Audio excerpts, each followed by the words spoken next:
여러분 안녕하십니까? 5월 4일 목요일 MBC 성화뉴스입니다.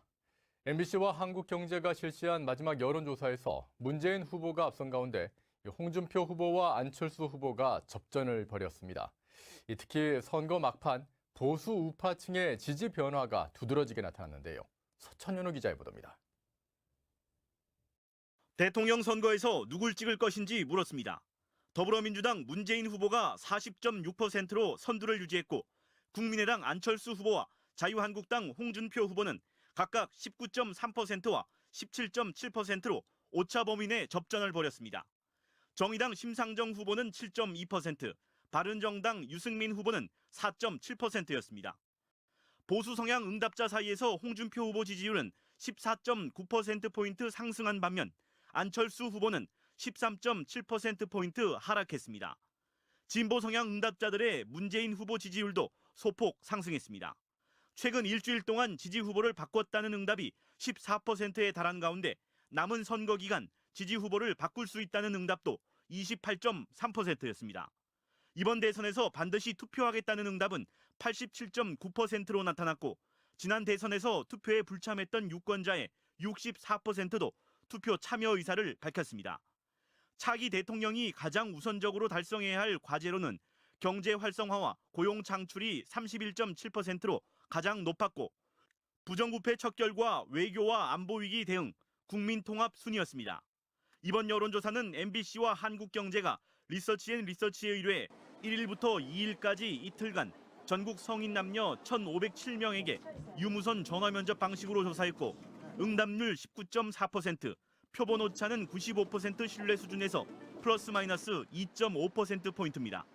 조사 내용은 MBC 홈페이지에서 확인할 수 있습니다. MBC 뉴스 천현우입니다. 네, 오늘부터 이틀간 대선 사상 처음으로 이 사전 투표가 실시됩니다. 이번에는 어떤 후보를 지지했는지도 공개할 수 있는데요. 이 긴 연휴와 함께 표심에 중요한 변수가 될 것으로 보입니다. 박세환 기자입니다. 프리허그를 약속하고 25% 홍대 거리에서 우리 여러분들과 프리허그 한번 할까요? 안내 동영상도 만들고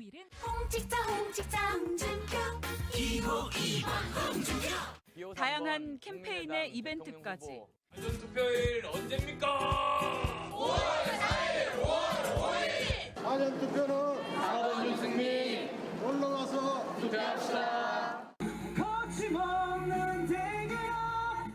각 당의 치열한 동료 속에 치러지는 이번 사전투표는 높은 참여율을 보일 것으로 전망됩니다.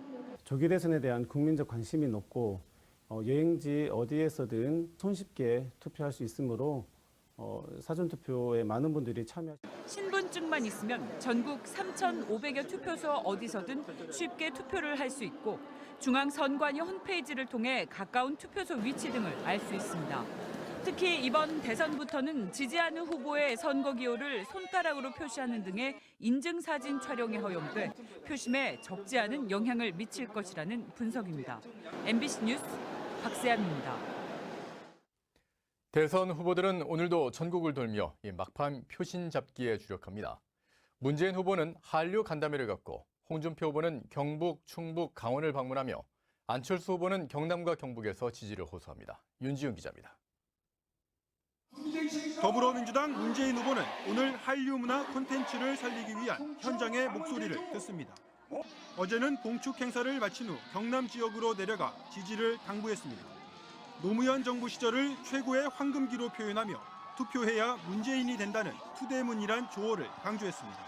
처음에는 어대문, 지금은 투대문 맞습니까?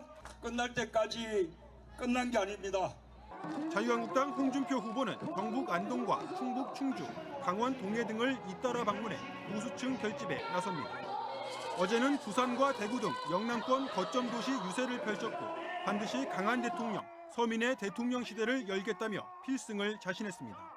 우리 부모들이 피땀 흘리고 목숨을 바쳐 세운 이 나라입니다. 친북 좌파에게 넘겨줄 수 있습니까?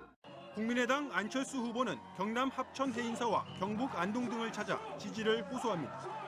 어제는 공식 선거운동 이후 세 번째로 호남을 찾아 문 후보와 홍 후보 모두를 싸잡아 비판하며 선거일까지 민심 현장을 누비겠다고 밝혔습니다.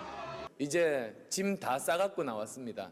선거 끝날 때까지 열심히 국민 속으로 들어가서 거제조선소 사고 사망자 빈소를 찾았던 바른정당 유승민 후보는 대학가를 돌며 학생들과 만나고 정의당 심상정 후보는 제주를 방문해 지지를 호소합니다.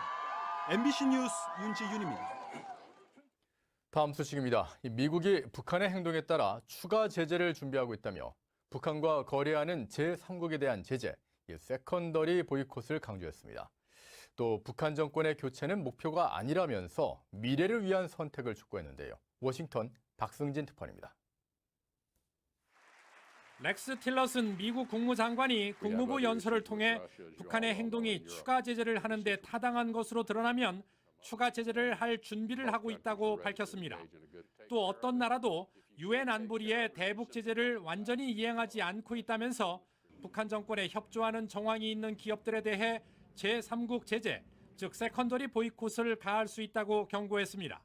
사실상 중국을 겨냥한 것입니다. 틸러슨은 그러면서 북한이 미래를 위해 올바른 결정을 내리길 바란다고 밝혔습니다. 또 목표는 북한의 정권 교체나 붕괴가 아니며 북한의 번영은 비핵화 약속을 통해 가능하다고 강조했습니다. We've been clear to them this is not about regime change, this is not about regime collapse, this is not about an accelerated reunification of the peninsula.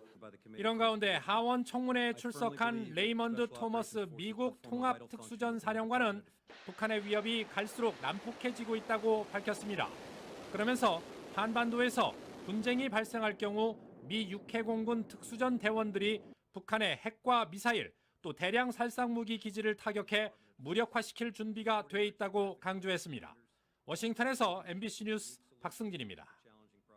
미국 공군이 어제 서부 해안에서 대륙간 탄도미사일 미니트맨3의 발사 시험을 성공적으로 수행했다고 밝혔습니다.